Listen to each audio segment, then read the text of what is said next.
ముందుగా ఒక ప్యాన్ తీసుకొని ఆయిల్ పోసుకొని దాంట్లో కలర్ మారింది కదా, కింద కొంచెం కరివేపాకు వేసుకొని ఇది కేజీ చిక్కుడుకాయ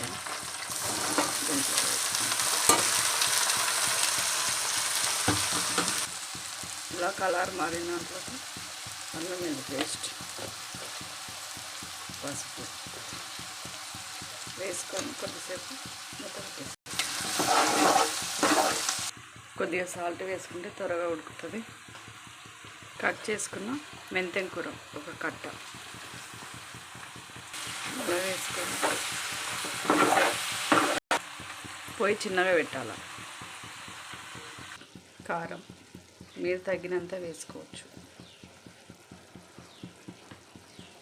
ఇందాక కొద్దిగా సాల్ట్ వేసుకున్నాం కాబట్టి మళ్ళీ కొద్దిగా వేసుకుంటున్నాం.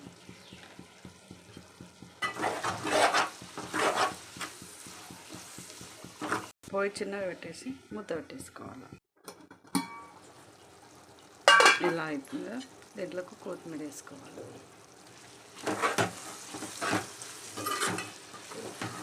ఆల్మోస్ట్ అయిపోయింది. చిక్కుడుకాయ మెంతెం కూర రెడీ. మీరు కూడా ట్రై చేయండి. మరిన్ని వీడియోల కోసం సబ్స్క్రైబ్ చేయండి. చిక్కుడుకాయ మెంతెం కూర ఫ్రై.